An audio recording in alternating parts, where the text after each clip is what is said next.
Hi everybody, I'd like to thank first of all Amanda Fowler and the Sports Solutions Clinic for having me here today.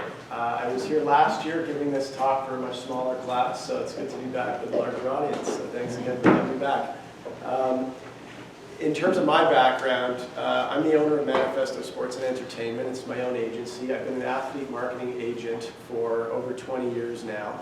I went to law school at McGill. I'm from Montreal. I went to undergrad and did a political science degree, and then law school at McGill. I did the national program. So I did both degrees, LLB, BCL. Now the LLB has been discarded and is a JD, but I have the dual degrees, and I continue to be a member of the Law Society of Ontario and pay my annual fees for that. What I'm going to talk to you about today is a little background about just athlete marketability and the kinds of things I do as an athlete agent, and then more specifically considerations as a lawyer from my standpoint, and endorsement contracts and what goes into that, and all the considerations in terms of my role and legal skills that have helped along the way.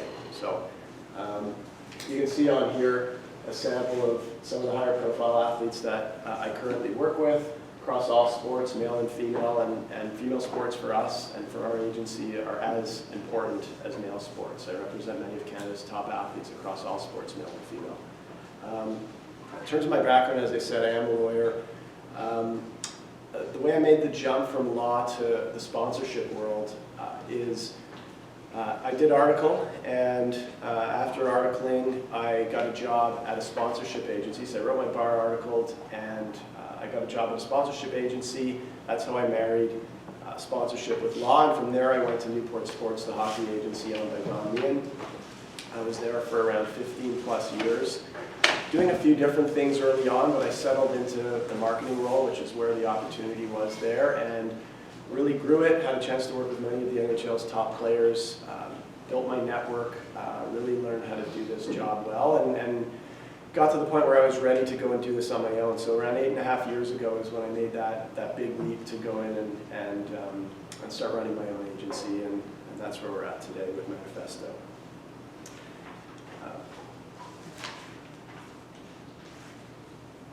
So looking behind me, athlete marketability, that's the question I ask myself all the time when I look at athletes. There's a lot of great athletes on their playing field, but what makes an athlete marketable? There's a lot of factors that go into it, and it's not just because they're a great player or they're a great goal scorer.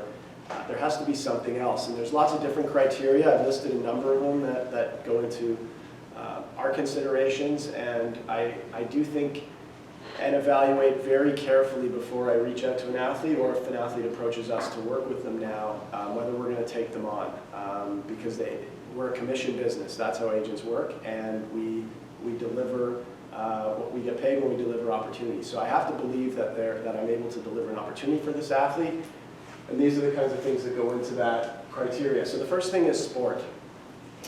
We're in Canada. You saw the numbers and the reaction within our country from the Four Nations. It was the most heavily watched tournament, from a tournament that really everybody went into it not even kind of thinking about it, or not very hyped, to be honest. And then Canada-US was the most watched hockey event, both here and south of the border. So clearly hockey is number one, and that's a real priority sport, obviously, for me and for our agency, and with my background in hockey.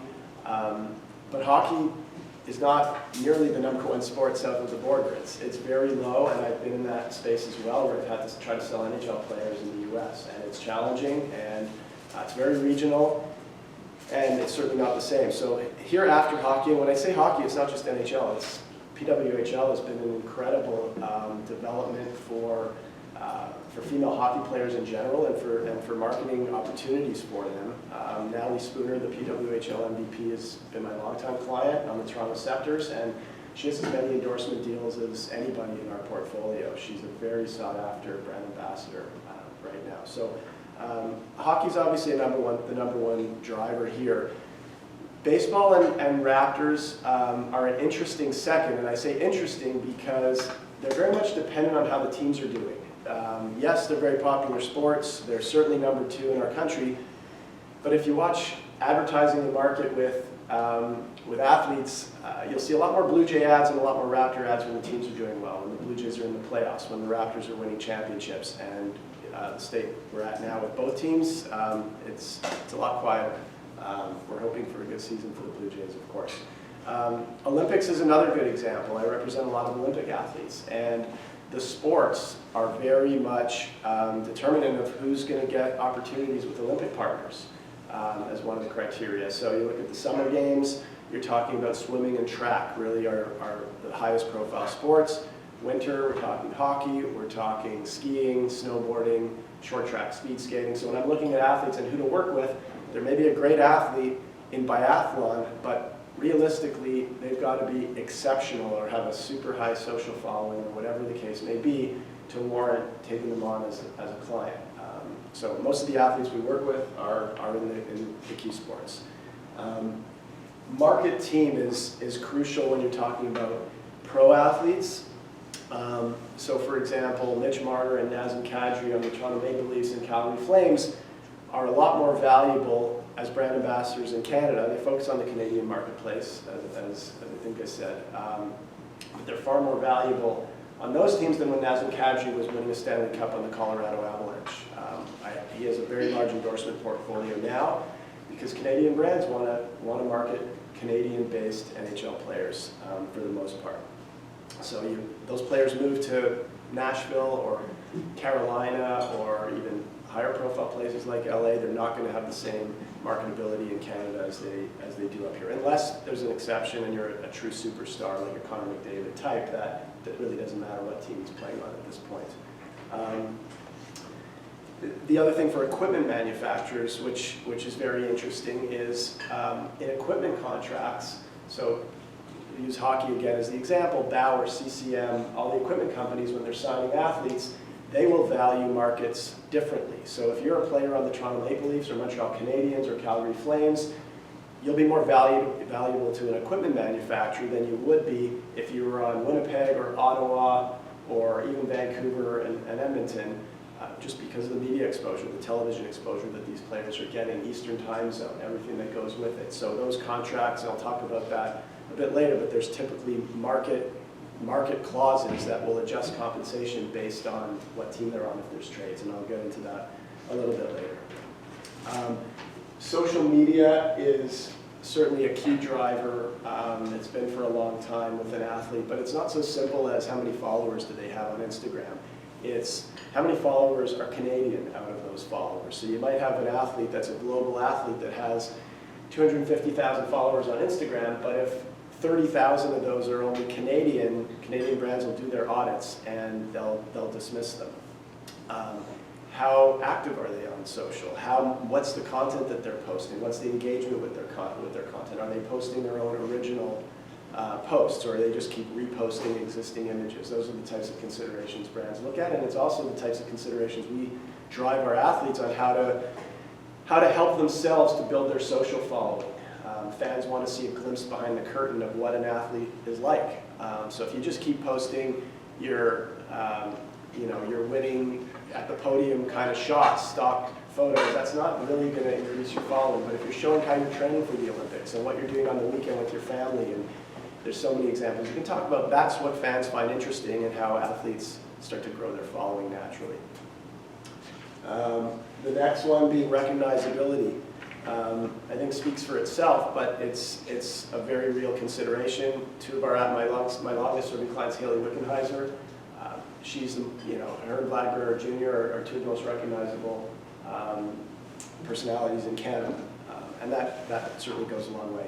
And the last one is athlete stories. And at the end of the day, I'm in the business of selling athlete stories, and that's something I look at when I'm approaching an athlete. Is what is their story? What would be interesting for a brand? How will their story align with what a brand's trying to do in the marketplace? So Easton Cowan, as an example, is a young player on future Toronto Maple Leaf. What I like about him, he's a first-round pick. He's got very high upside as a prospect. He's from Ontario. He's from London, Ontario. He's got a farming family background, good old Canadian kid playing for his home team. There's lots of layers to why brands are going to be interested in him and why I believe in him. And I also certainly believe in him on the ice. So one example, Haley Wickenheiser, as I said, my longest serving client, but these are real people and their stories evolve. Haley has gone from being a hockey player to a mother to a medical student, a doctor, and now the assistant GM of the Leafs, kind of that angle of women in a male-dominated workforce. So there's lots of angles, and those stories have all come out in her brand campaigns.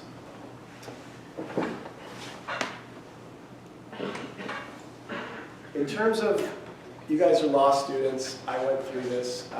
When I was a law student, I didn't picture myself where I'm at today. I think I tell a lot of people you don't have to ever think of the end goal, where you want to get to. You kind of think of one step at a time and how you can kind of zigzag your way maybe to that end goal. But some of the skills that I do in my job, and then I'll talk about for the next couple of slides, and legal skills in general that I think apply to me and what I do as an agent, but also apply in general to many things that you guys are going to do as you start your career. So in terms of my day-to-day role as an agent, the first thing, well, it's three things that are on the board: sales, contract law, and relationship management is how I describe what I do. So on the sales side, it's really twofold. It's selling myself and selling our agency to a prospective client.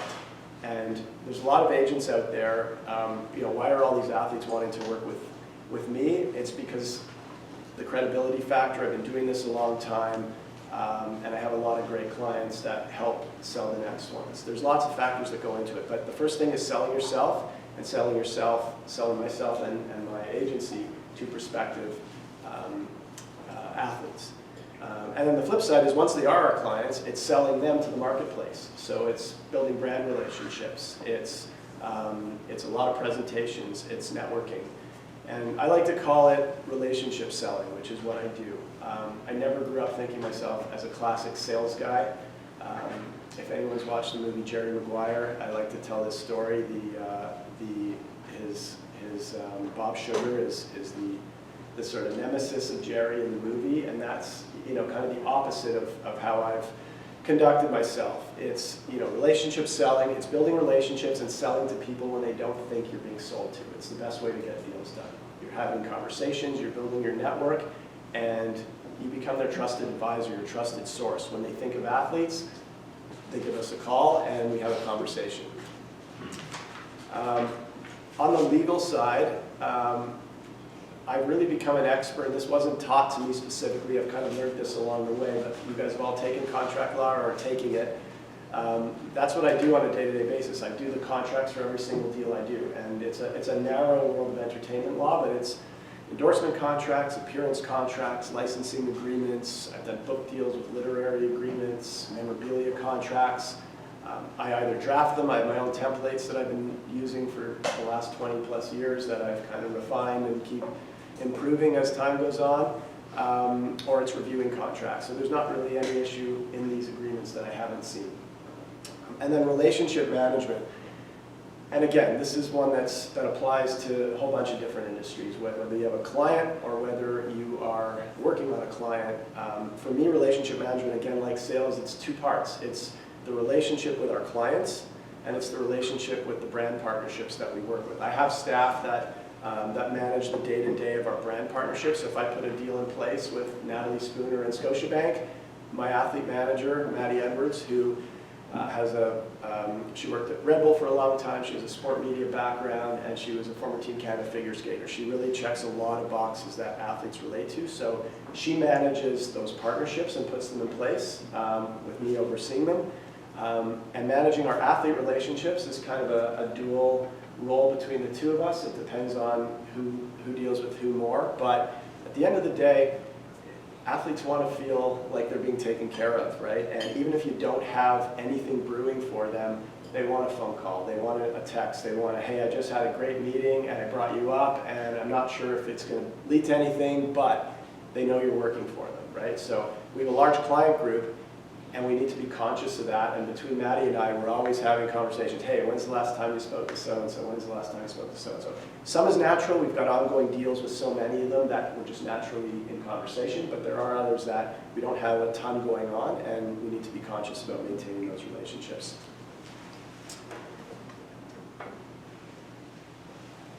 This is more of a general slide, and it's it's really, again, you know, kind of my big picture lessons that I've learned along the way, but I think are applicable, not only to what I do, but in general.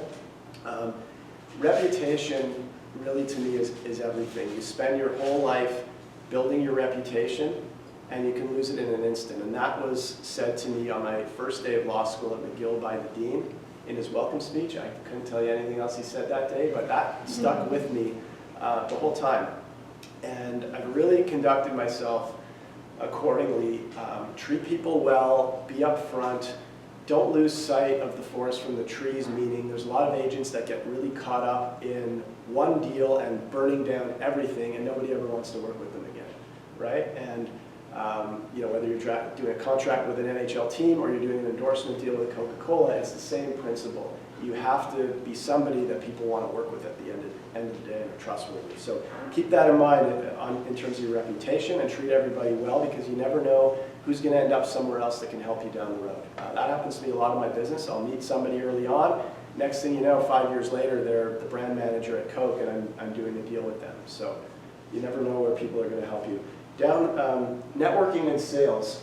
I sort of touched on this before, but if I can leave one message for you guys now as you're starting out your careers, think of yourself as salespeople. You don't have to think of yourself as Bob Sugar or Jerry Maguire.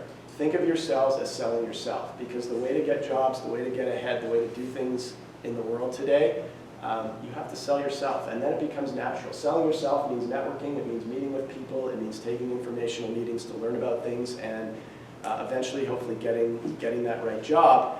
But it's building your network, and it's not being afraid to go out and sell yourself. And you may surprise yourself, because you may be in a company in a role where they say, hey, can you sell?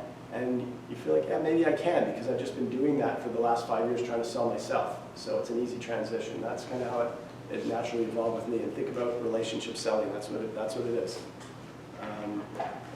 And then negotiating. This is probably the toughest one, because it's not teachable, I'd have to say. People take courses in negotiating. At the end of the day, in my opinion, negotiating is a skill that you learn and you get better at with experience.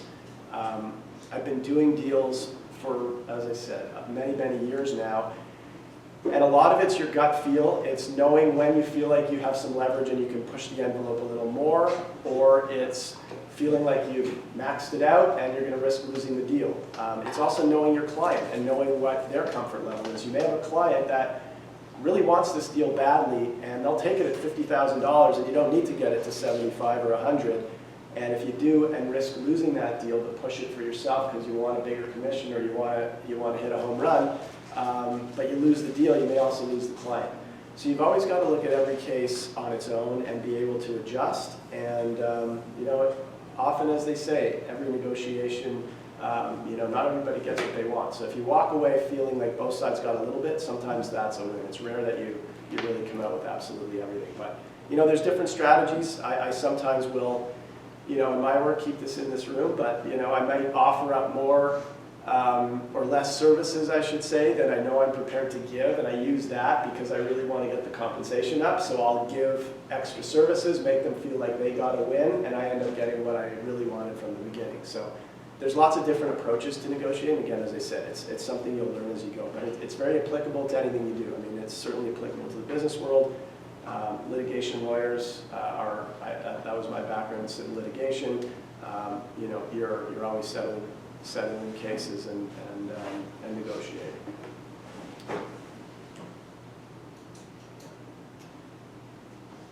So legal issues in endorsement contracts, and I'll say now, I'll open it up to questions at the end. So if you think of any, just save them, and I'll get through the presentation, and then you guys can ask away. In terms of legal issues and business issues in endorsement contracts, there's a little bit of overlap in some of these. Some are business terms, some are legal, and some are kind of in between. So I'm going to go through these, everyone you see up there, and I'll talk more in detail about exclusivity and termination clauses, which I find quite interesting, and I'll go into a little more depth there. But the first part is a little more in terms of business terms that you'll negotiate in these contracts. Obviously, you're negotiating compensation, but it's not as straightforward as it might sound. You're not just always negotiating cash compensation. Many deals have a product component. So think of an automotive company. If you're doing a deal with With Ford or Land Rover or whoever it may be, there may be a car as part of that deal. It may be only a car and no cash, or it may be a combination of cash and a vehicle, or something in between. So that's one element. Deals with companies like Nike always will have a merch component to it, a merchandise allotment component. So you're negotiating cash and you're negotiating how much product the athlete's going to get for their own personal use and for their family use to give away as gifts. There's a lot of value in those kinds of things. Usage rights is what it sounds like. How is the athlete going to be used? And that comes down to what type of advertising they're going to be used in. Are they going to be used for 2 social posts and the brand might boost that content for a month and that's it? Or is it a full-blown national advertising campaign with television and in-store point of sale and a PR component to it and social? So that'll determine compensation as well, how the athlete is being used. Is it in a more limited way? Is it in a much larger way?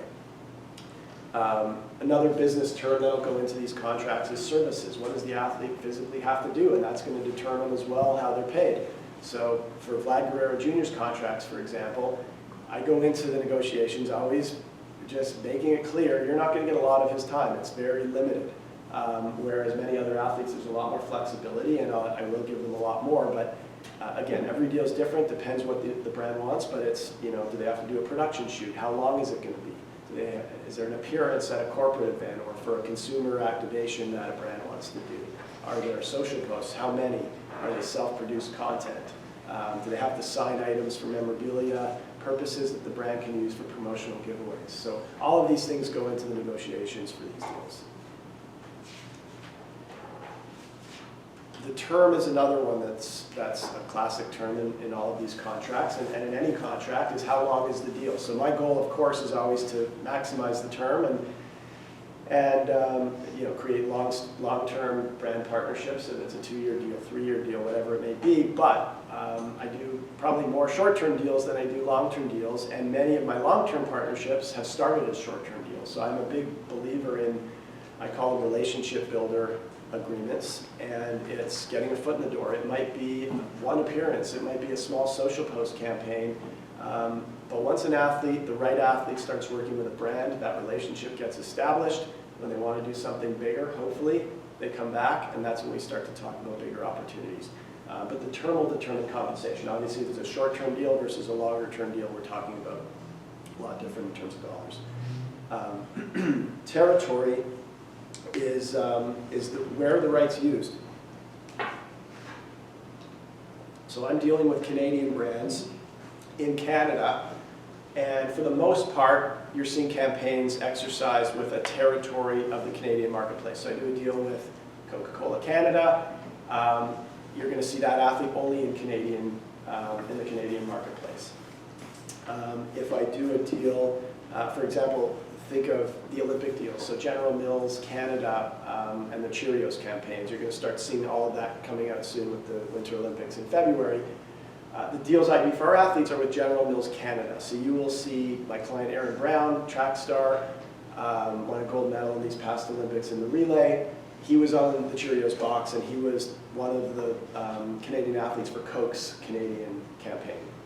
But if you went south of the border, you would have seen very different American athletes on all the Cheerios boxes. So Aaron Brown's rights for Cheerios, for General Mills, in his contract are limited to use within Canada.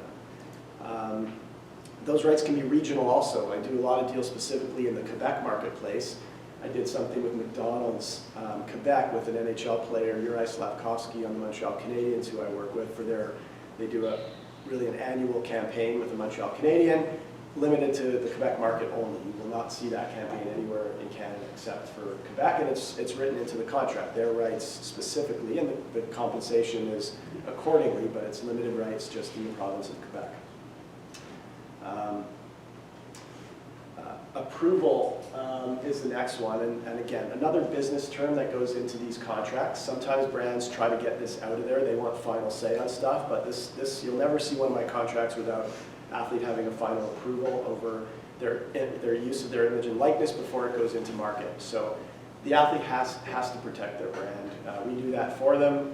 We get them to sign off on everything, but we'll get scripts sent to us in advance for a shoot. We will get all creative sent to us before it actually goes live in market, before anything goes out. You can see the risk. A brand does something on their own. Athlete's not happy with it. It makes them look bad. Whatever the reason may be, the athlete has to have control over the final say on their image in market. Indemnification, force majeure are two legal clauses standard in any contract, and they come into play in large part in endorsement and marketing contracts. The big issue with indemnity clauses for me is the athlete has to be protected if they get sued, a third-party lawsuit, by virtue of being a brand ambassador for a brand as part of one of these deals. The best example I can give you is an automotive deal. A consumer buys a car, they get in an accident, they sue the car company, and they try to claim that they only bought the car because of the athlete's ads, and they sue the athlete and bring them into the lawsuit. Clearly, the athlete has to be covered and protected. They can't put themselves at risk by virtue of being part of this agreement. So that's crucial. I'll always include language in my contracts that protects them for product liability, product defect scenarios. I also include language that protects them from basically IP infringements. So, you know, an athlete doesn't, we can provide the rights to the athlete, we can't provide the rights to their team's IP, for example. That's a separate agreement that, and you'll see examples when I go into my case study soon. But if the brand comes out with advertising that infringes a third party's IP, again, the athlete can't be sued as part of that. They have to be protected. So those are the two key issues for me that go into my indemnity clauses. Force majeure is another one that's very standard in every contract. What's interesting is pandemic and epidemic. The definition in force majeure is pretty standard across the board. Things like fire, riots, terrorist attacks. It's, you know, your classic list. But pandemic and epidemic were not part of that list heading into the COVID years. And it was really interesting and a lot of crisis management because I had to amend a whole slew of contracts to add it in. We had to act in good faith and be good partners. And it kind of leads to one of the issues that always comes up with these, where lawyers, primarily with big corporations, will always try to include a right to terminate if a force majeure comes up. And I'll always fight back, and I will include instead a right to extend the term by the equivalent length of time of the force majeure and reschedule any missed services. It sounds great in theory, it doesn't always work practically is the issue. So you have to, as a lawyer, you have to be able to adjust to the circumstances, right, and be flexible. And so sometimes there's an event that's, or a deal that's very much contingent. Take the Four Nations Cup as the example. I'll give you a really actual example that happened. Natalie Spooner has a deal with Tylenol, and she was supposed to be flown to the Four Nations game in Montreal to post social content live from the game. That was the campaign, her kind of being there, boots on the ground, and talking about the game and giving you kind of the real fun, excitement vibe from the actual rink. Well, there was a massive snowstorm that night, if people might remember, and all the flights were canceled, so she couldn't get out. So it was your classic force majeure scenario. From my side, I didn't have a right to terminate in the contract, so that wasn't an option. So we pivoted, and she ended up doing the content from her living room and just watching it on the game, and we adjusted the campaign around that. But real example that things come up, and if there was a right to terminate in that scenario, they could have, because that specific contract was tied right to her being at that event and activating around it. So it does happen. The way I've adjusted for that is I'll put time limits on the force majeure instead of just a blanket. If there is one you can terminate, it has to be for a minimum period of time. So maybe it's a minimum. I'll usually try to do 60 or 90 consecutive days, because then it's at least something substantial that warrants maybe this partnership's not going to work out if it's a short-term one. So that's how I've kind of addressed that issue. And then just going into the final two, exclusivity and termination, before we get into the fun part, which is bringing to life all this that I've been talking about, a number of case studies. I'll talk a little more in depth about exclusivity and termination. Exclusivity is one of those ones that kind of crosses over between business term and legal. So what exclusivity refers to really is defining the category in an endorsement contract. What is the athlete signing up for, and what are they prevented from doing by way of a competitor deal? So the best example, you do a deal with Coke. Coke doesn't want your athlete doing a deal at the same time with Pepsi. But it's also clear-cut as that because of the way companies are today. Think of all the big CPGs, Procter & Gamble, how many brands do they have, from chips to laundry detergent to you name it. I mean, there's so many. PepsiCo itself has a million brands under their belt. So the job that I have is to make sure that category is defined. I'm dealing on it with one right now where it's specific to a certain product category, and they're really trying to protect all their other product lines, and it's an issue because it's going to take this athlete out of one being a beverage category, which I can't agree to. So good examples where I've been successful in this: the financial services sector.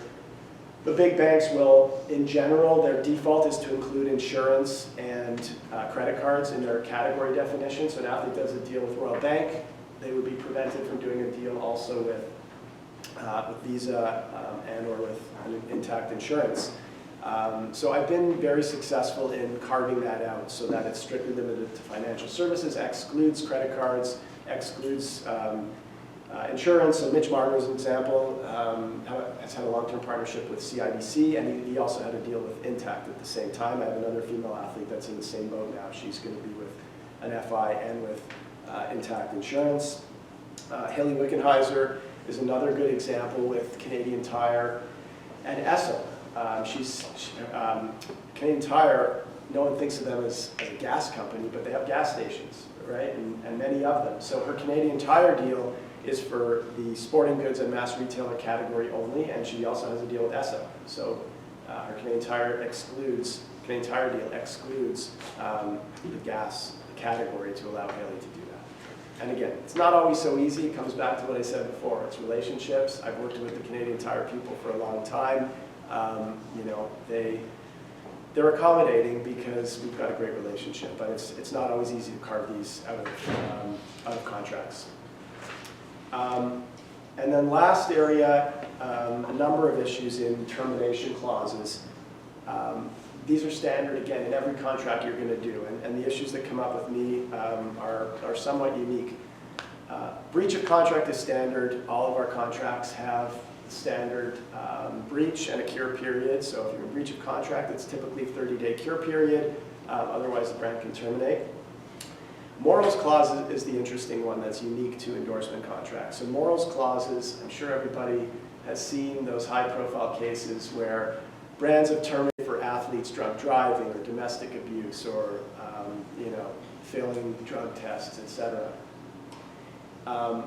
The goal for me is not to exclude those clauses from a contract. They're going to be in them, and they should be. They're fair.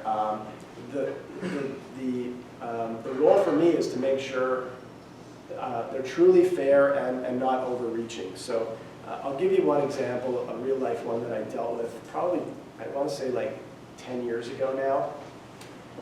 It was with a global brand in the QSR, quick service restaurant category. They had an issue a major issue with one of their high-profile brand ambassadors in the US, terminated the contract, and I was doing a deal with them with an NHL player. And the morals clause in it, the typical language is does anything to bring company into disrepute. I should know this.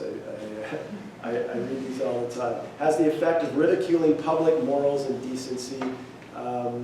Very broad language. But the main one I want to bring up is the typical for being charged with crimes is the athlete is charged or convicted of a crime. That's the typical language in these. This contract also added the word accused of. So the athlete's accused of, charged, or convicted of a crime. And I think anyone can see the huge risk in that in this day and age. Anybody can accuse somebody of anything. And an accusation doesn't have a lot of teeth behind it sometimes, right? And we're not even talking about formally charged by police. It's somebody comes out publicly and accuses somebody of misconduct. So I did all I could, but I was not getting that clause out, and that clause is still in that company's contract to this day. It's the only one I've ever seen it in, and I remember at the time talking to my boss at Newport and kind of saying, what do you want to do here? It's not coming out. And we just agreed we're not going to lose the deal over this. We had trust in our athlete that, but we had to bring it to the athlete's attention, and they were okay with it, and then we went ahead and signed it. But that clause always made me nervous, and thankfully nothing came of it. But again, that's not in any of the other contracts I've ever seen. Trade clause, I kind of alluded to it before. So this is not a common clause in endorsement contracts, but it comes in strategically in certain scenarios. So take, for example, a brand, Toronto Blue Jays partner wants to sign a Toronto Blue Jay specifically for their Blue Jays activations.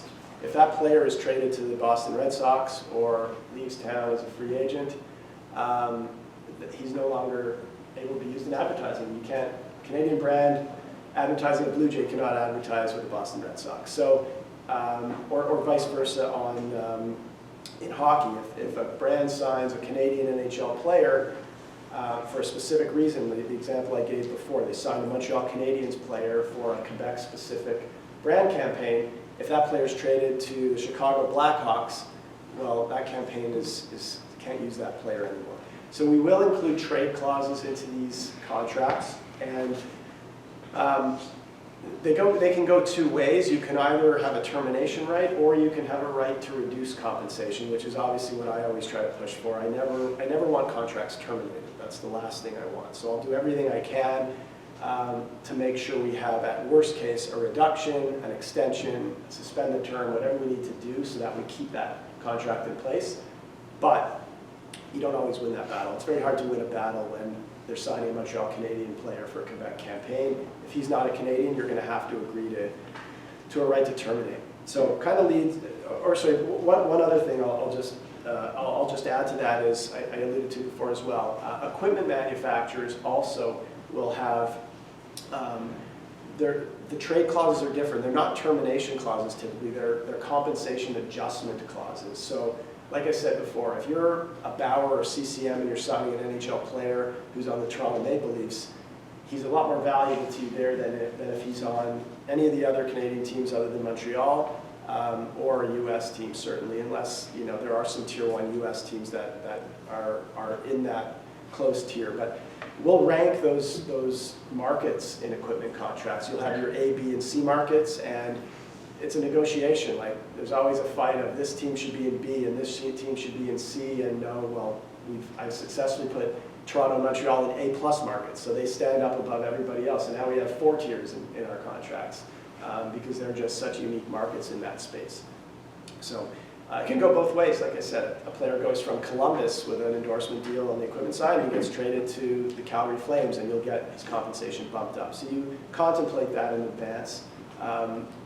Even equipment contracts for young draft players I'll put clauses. I just did a contract for a young player that's a future NHLer, and we contemplated compensation for what market he goes to, where he's drafted in the draft, just all these contingencies to adjust for that. And then just the last legal issue that I'll cover is compensation upon termination. And this is often a battle that I get into, because if a contract comes from a company, they will typically have pretty stringent language upon termination that will, for a morals clause, for example, often they'll say all the compensation has to be refunded that they've paid, or there's no compensation from the date of termination on, and you don't know what the payment dates are. They may have 2/3 of their compensation owing from that date on. So it's always very one-sided when it comes from a company. And I, of course, always flip it around. And the way I structure my contracts is prorated compensation to the date of termination. So to use easy math, if a contract's terminated halfway through its term, the athlete should get paid 50% of what they were owed. And the rationale is, it accounts for that period of time where they've been used in advertising, where they've done services, basically the value to the brand and the exclusivity that they've had, and the fact that the athlete's been taken out of other opportunities in that category. It's not a perfect science, but it's industry-wide has been sort of deemed the fairest standard. If it's an appearance-based contract specifically, that obviously doesn't make sense. So in those cases, I'll do pro rata based on the services completed. So if it's a deal for 2 appearances, or if it's a deal for 4 social posts, same kind of thing. How many have they done at that date of termination? If they've done 2 or 4, they'll get half the compensation. But sometimes it's, like I've always said, I mean, you've got to adapt to the circumstances, right? So there are scenarios. I recently just did a contract where I did a hybrid between the two. We just got creative and we allocated on termination 50% of the compensation to the date of termination, and the remaining 50% based on services completed. So I felt it was more beneficial to our athlete because there was a production shoot right at the start of the term, and that was the big service that was going to get done, and then there was a bunch of posts, and I just felt, we're going to get that big check mark for the big service completed. So again, as I said, just adapting to the different circumstances. So I'm going to go in right now to some of these case studies. So I think what this will show you is a lot of what I've been talking about and bringing it to life. I've got 5. I think we've got quite a bit of time still left. So I'll go through these and then I'll open it up to you guys for questions.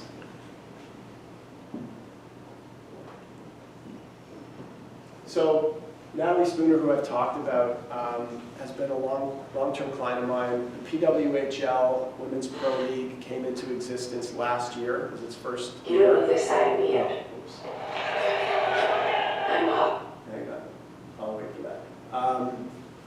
It's been incredible for women in sport. The wave that's gone on, and now with the Toronto Temple in basketball, I represent a really young star in the making, Toby Fournier on the female basketball side, she plays for Duke, and she was just named the ACC Rookie of the Year a couple of days ago. She's from Toronto.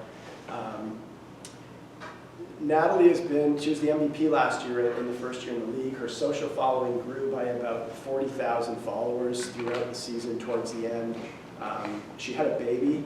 Her story, like we talked about, athlete stories, what make these people interesting to brands. Natalie's story, brands love her because she's a mother. She gave birth and was back on the ice 4 months later and was playing for Canada in the World Championships, which was quite unheard of. That's what this spot, you'll see Adidas loved the whole story and created a whole campaign around it. And she is very comfortable talking about being a mom, and it's come into a lot of her social content. So play this one for you.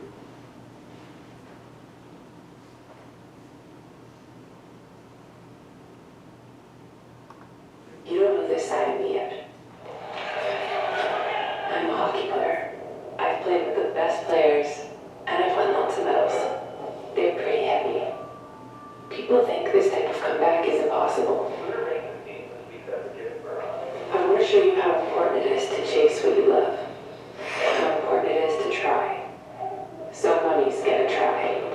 Because she thinks impossible is a super silly idea. Pretty amazing spot.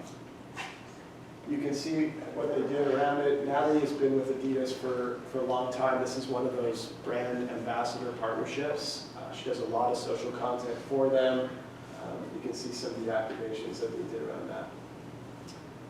Vlad Guerrero Jr., he's just really been the face of the Blue Jays for a long time. He's fun. He's a fun personality. I want to show that here. Why I brought this one in to show you guys that I can't do a presentation without showing Vladdy, but it's also a team partner. A&W is a Blue Jays partner, so you'll see everything in there has the Blue Jays marks on it. Come on, big boy. Sorry. My bad. Come on, really? Try the new Wiener Burger at A&W. Burger. again, you can see how brands activate around that. Social on Vladdy's channels, on the Blue Jays channels, on A&W.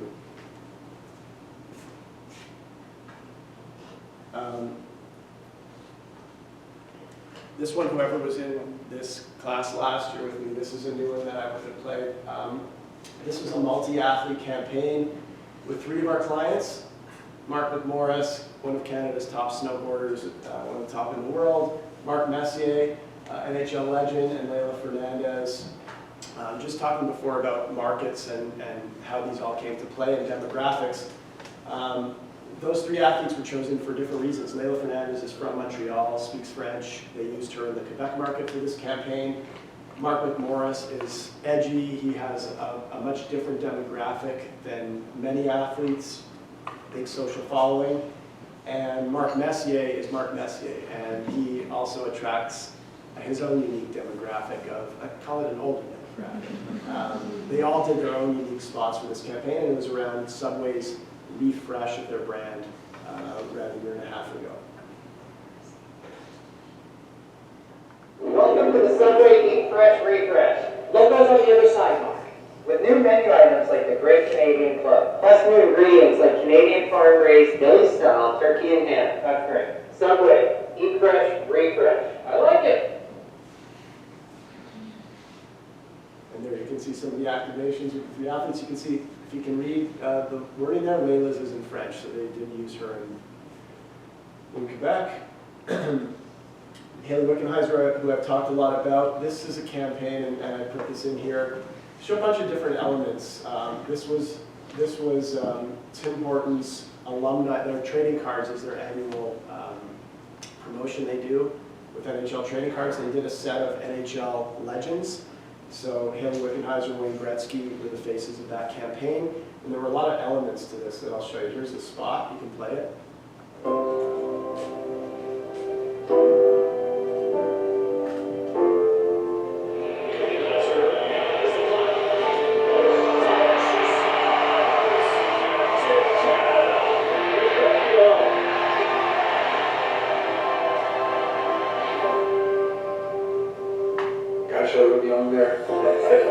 The first ever Legends trading card packs are at Tim's now. Collect them all. I'll trade one of you for one of me. So if you would have seen in the bottom right the logos, Tim Hortons is, they're a partner of all the licensed footage you saw there, NHL, NHLPA, Hockey Canada. You can see some of the social posts from this that the athletes and brand posted. They also did a really interesting activation where they brought classic influencers to an event that Haley was at just to help hype the program, and she did media around it. And then on this side, packaging, you can see some of the usage rights where they used the athletes' images on package, and secondary prizing. You can see collection for a chance to score legendary prizes. So that's where I talked about signed merchandise. Athletes will often sign X number of items. I'll negotiate the number of items that get used for promotional purposes, giveaways, things like that. And then the last one here is Mitch Marner for Skip the Dishes, now referred to as Skip. Mitch, again, talking about athlete stories, local from Toronto, very charitable. He's got a Marner Assist Foundation. He's had a lot of partnerships for many years. This Skip one we did, it was a multi-year partnership with Skip, and this was a spot they did last year in partnership with a brand company called Candy Funhouse. And Mitch chose basically his own box of Mitch's treats, you'll see, and proceeds went to his foundation, the Marner Assist Foundation. Really fun spot. Marner's coming up the middle, looking for options. Drifting into the corner, he finds an opening. Could be looking to go top shelf, or, the middle shelf, whatever. He chooses, he scores, and the fans go wild! Hi. Sorry about that, Mitch Marner, thank you. Get your limited edition Candy Funhouse box. 16 treats, handpicked by Mitch. Only on Skip. And there you can see portion of proceeds to his foundation.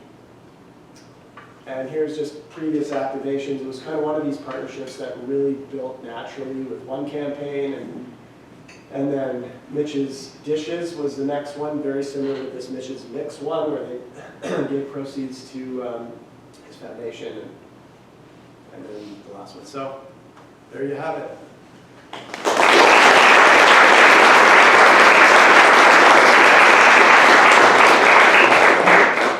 Any questions?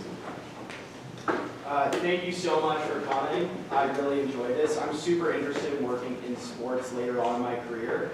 And I really wanted to know, you're starting to see a lot of athletes move away from using agents because so many leagues have structured contracts. Like, for example, the NBA with Supermaxes. I know Shai Gilgeous-Alexander recently dropped his agent because it's almost guaranteed what he's going to sign for. So I wanted to know, do you see athlete marketing as the way moving forward for agents, for them to provide the most value to athletes as opposed to negotiating contracts?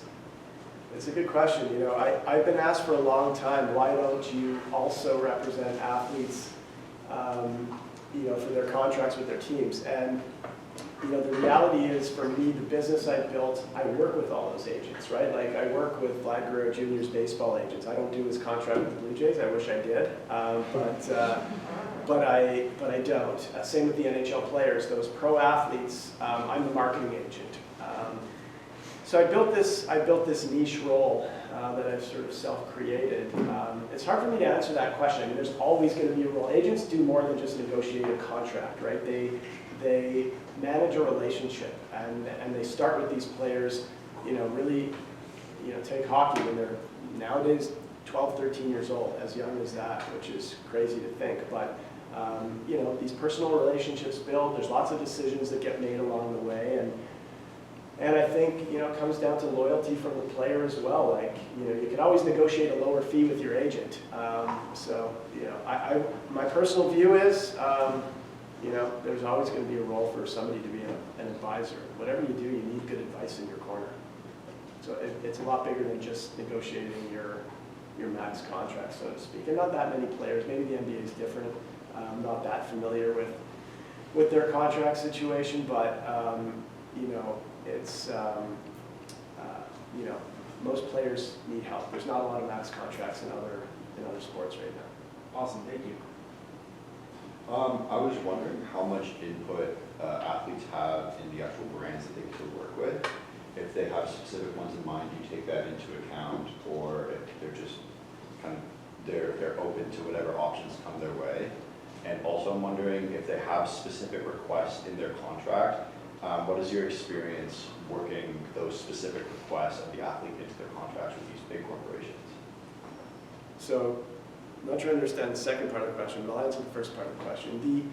We know our athletes really well.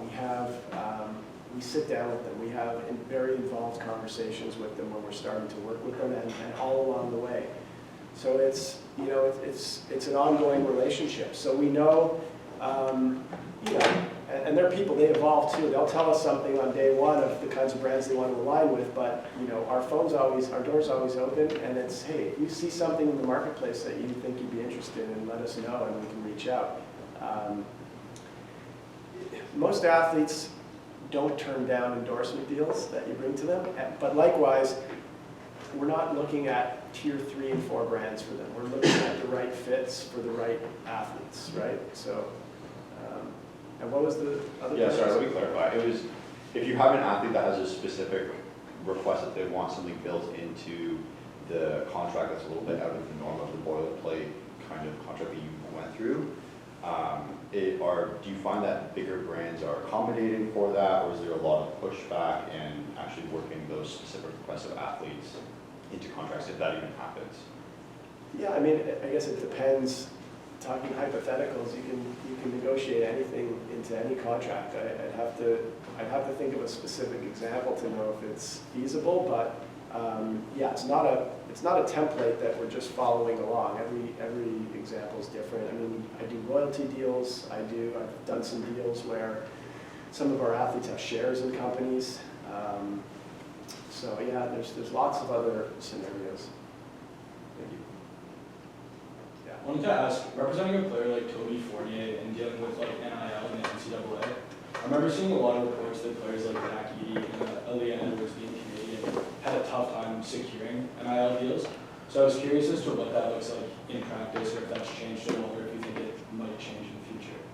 Yeah, no, it's a good question. So I have two NIL athletes right now. One is Jada Ginla, who's Jerome Ginla's daughter. She's really up and coming. She's eligible for the PWHL draft next year. She's in her third year at Brown. Really great young female hockey player. She has dual citizenship, American, Canadian citizenship. So there's no issues with her. Toby, on the other hand, is a foreign student. She's just Canadian citizenship. The issue with NIL deals, and I've done quite a few. Jade has deals with Quench, the beverage drink that kind of emanated from BioSteel people, and Sporting Life.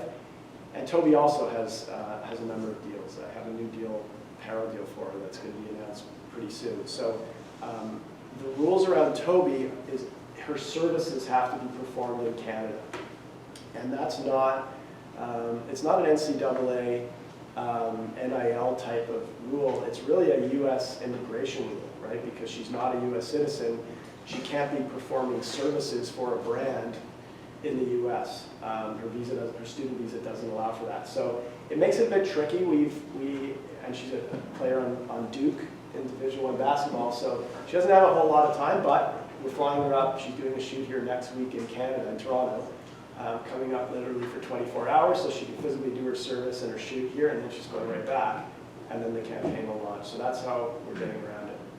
Thank you. Yeah. Can you speak a little bit to like dealing with some of the personalities of your clients, stereotypical, like bigger personalities, and also how you go about negotiating on their behalf? And finding out kind of like what their bottom line or what their wants are in relation to what they tell you, if they're different.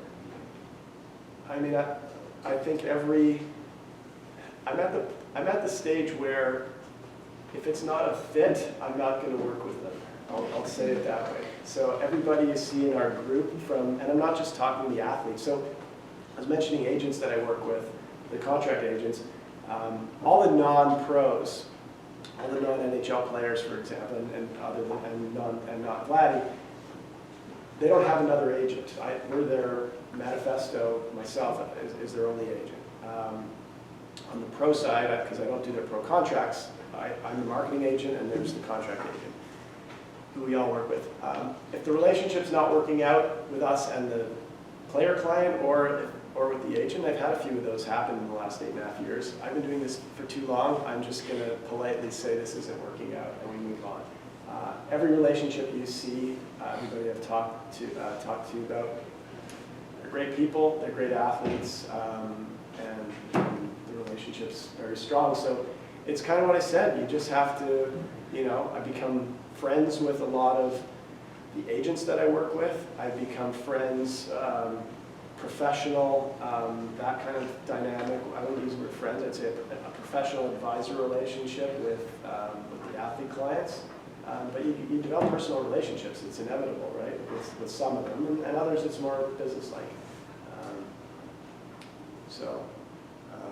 And in terms of your second question was setting expectations with the client, like knowing what they're looking for in a deal, I think, certain ones I've set the marketplace. So if you want to do business with Mitch Marner or Vladdy, it's going to really start at a certain price, and we're not going to do small one-off deals for them. But they're probably the only two I have that kind of line in the sand, sort of hardline approach for, because everybody else I'm open to discussion, and I know what Nazem Kadri is looking for in his deals. I know where I need to be. I know where and if I need to have a preliminary conversation, as I said, I will. I'll say, hey, I've been talking to this brand, and here's the price range. I just want to make sure you're in line, and then I'm going to go try to get this finalized.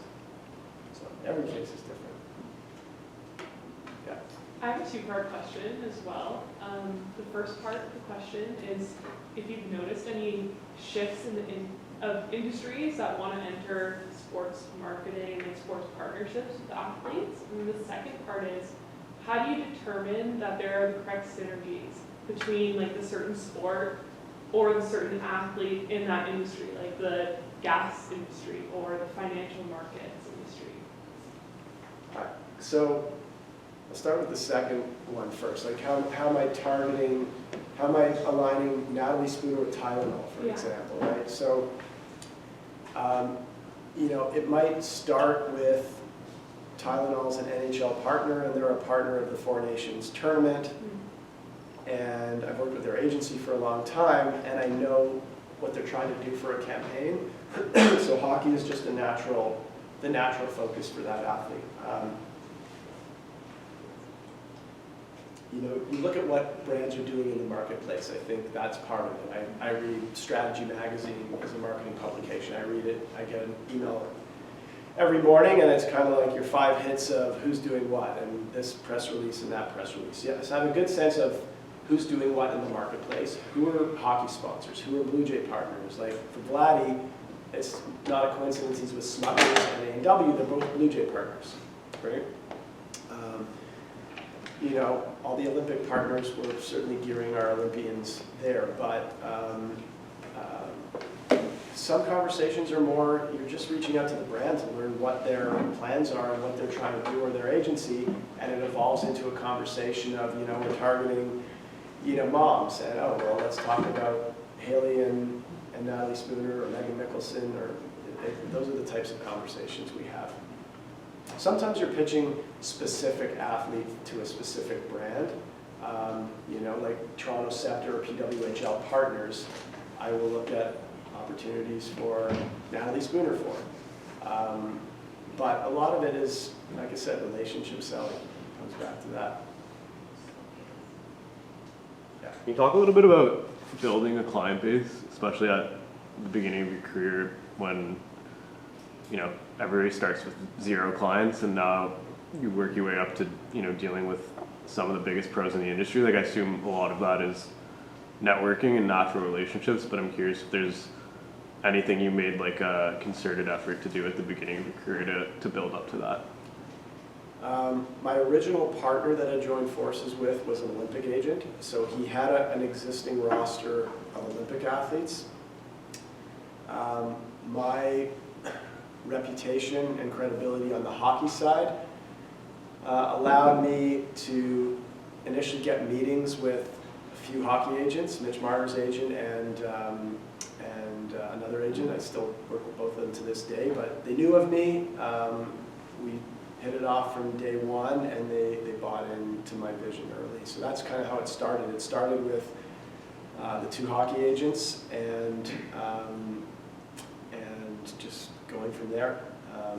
But, you know, being at Newport Sports for 16 years is what really, you know, what I said before, reputation, right? That was the key, is people knew me in this industry, and not just on the athlete side. It was the brand relationships that I had. They knew I'd been an athlete marketing agent for so long. I was doing deals and had a huge network over a long period of time, so it was a very natural next step for me to do that.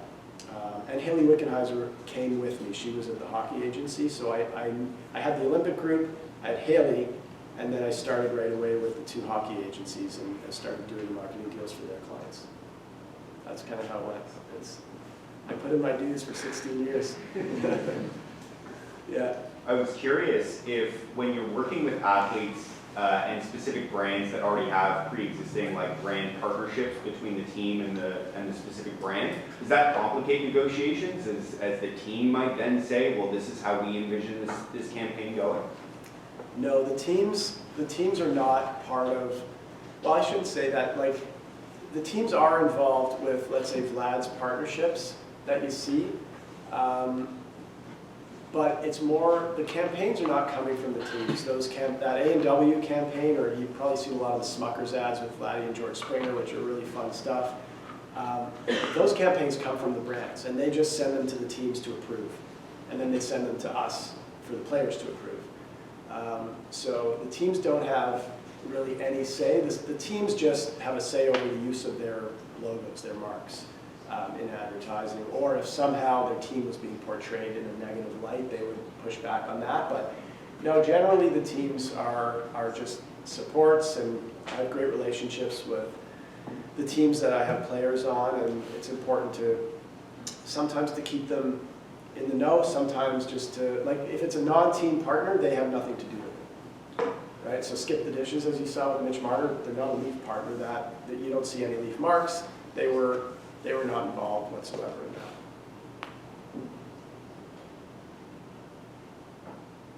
Anyone else? I actually have a question that builds off of that. Like, for example, like the PWHL, they're all the teams are owned by the same owner.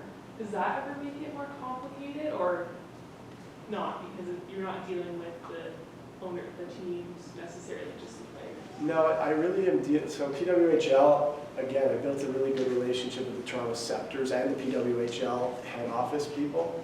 Because they're getting inquiries for it. It comes back to what I said, like I keep harping on relationship selling and building your network, but you know, they're getting some inquiries for Natalie and they're directing them to me. So it's not all, like it's a lot of proactive outreach selling, but you know, you do this long enough and you do get the phone ringing here and there. So yeah, it's just I built a really good relationship with the PWHL people. I've cultivated it. They were not people I knew before. But it was important to open up those lines of communication so that when they do get inquiries for Natalie, I want them directing them to me. Yeah. Yeah. With like the pretty recent emergence of a lot of sports books and gambling ads that have players as representatives, I'm just kind of curious as to the general reception of like agents and players. So it could be a bit of a moral gray area, and if you think those ads are here to stay, or if those might get peeled back at some point. Well, it's a very good question, and one that I grappled with. Mitch Marner had a deal with Sports Interaction. You probably saw some of his commercials. We were the last ones to jump on board with that. I waited and watched, and I was concerned with the category and negative backlash. You know, I built his brand on, you know, wholesomeness and charitable and kids initiatives and things like that. And the last thing I wanted to do was have him have that all tarnished. Their reputation comes back to what I was saying earlier. I didn't want his reputation to be tarnished in an instant by aligning himself with the gaming company. But Connor McDavid and Wayne Gretzky came out with one, and Austin Matthews came out with one, and Curtis Joseph was out with one, and John Tavares was out with one. So Andre DeGrasse was, they all were rolling out of control basically, and it got to the point where it became mainstream quick that the stigma to have Mitch do something was really lessened, and as a group with his parents and with his dad, with me and his hockey agent, we were comfortable at that point moving forward. Where it goes, it's hard to say. They've come in with regulations now that has changed the rules. So now the messaging with any celebrity in Canada, well, in Ontario right now, but it'll follow suit, I'm sure, elsewhere in the country, is responsible gaming messaging only. So yeah, we went through that initial Wild West period where every other commercial was for a gaming company, and now it's been few and far between, but it's responsible gaming messaging only. So we'll see where it goes. I'm not sure yet. Yeah. Just back to the NIL example. I know you mentioned it when you were in our class last year, but and we spoke about it a little bit. But I'm curious about for the athlete that's at Duke. Does her status as a non-resident impact the types of deals that she does in terms of, like, she can't be probably posting social media content from North Carolina? It's a very good question, and it has not impacted any deals she can do. The really rule, as I said before, is she has to do the services in Canada. So, but your question on social post is a bit of a gray area because her mother and our athlete manager, Maddie, have access to her Instagram account. So the question is, if they post on her behalf from Toronto, where are those services being done? So I don't know if that hasn't been litigated yet. We're just a bit careful. We don't want to. We don't want Toby Fournier v. USA, United States of America to be the test case. So we're just kind of stepping back. But Duke, interestingly enough, has brought that gray area up to us, and they're like, hey, we can't tell you what to do, but, so they're very supportive of it, but to this point, no, we've just guided her partners, and there's, as I said, I'm being cryptic because there's a really big new one that she's doing a shoot for next week here in Toronto. That'll launch end of March with a really amazing tier 1 Canadian brand, so that'll be her first big brand campaign that's out there. And she's doing everything up here. They're not putting pressure on her to post from Carolina. She'll just do stuff when she gets back here in the summer. Yeah. How do you navigate brand deals that potentially have like two brands happening at the same time? So, for example, Mark's Subway ad and he's wearing Nike, or the Vladdy's ad with his dad, because his dad is obviously a big figure himself. So I actually did Vladdy's father's deal as part of that too. I don't work with him, but in my world, I call it brokering deals. Like I bring deals to other non-Manifesto clients, and we just split our agent commission. It's just sort of industry practice. So I brought Vladdy's dad into that deal, which was fun to have the two of them together. It was great. When we have two, do you mean if two competing brands, like if Nike and Adidas are both going after the same athlete at the same time for a deal? Or more or less like with Mark's ad, he's in a Subway ad, but he's wearing Nike. Is that Oh, part I of see, his, I see. Yeah, it's tricky. So it comes down to contracts again. So to use Mitch Marner as an example, he has a deal with Red Bull. Red Bull is very, very strict about their headwear. Their deals are all about headwear. They're a beverage company, but they want athletes wearing their hats. That's what their deals come down to, right? And for unsophisticated agents, they put language in there that mandates the athlete to wear their headwear in every third-party advertising that they do, which is not realistic. You can't be in a Samsung commercial. They're never gonna want Mitch Marner in a Samsung commercial wearing a Red Bull hat. It's just not gonna happen. So I'll put in language that I just soften it. I basically make it toothless and say, you know, wherever possible, athlete will use, you know, reasonable efforts to wear that. So, but that being said, you want credibility also. So I'll give the equipment example. If you ever see Mitch Marner in an ad in his hockey equipment, or Nazem Kadri or whoever, Natalie Spooner, I'll never get the logos of their equipment blacked out or the logos on their stick. I'll just get the releases from the company. So Natalie or Mitch with True Hockey, I'll get True Hockey to send a release email to give their third-party rights permission. They love it. They get the added extra exposure for free in those campaigns. And it's a credibility look, and that's how I position it to the brands. You don't want Mitch Marner skating around with a gray skate. Everyone knows he uses a true stick, so it just doesn't look real. So nobody makes an issue with that. The Subway one with Mark, they were lax about it. That's typically not the norm. Typically they want unbranded. I'm actually surprised.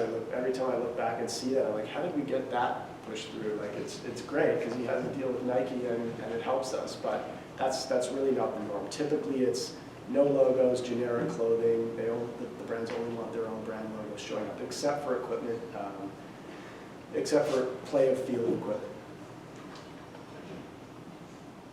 Yeah.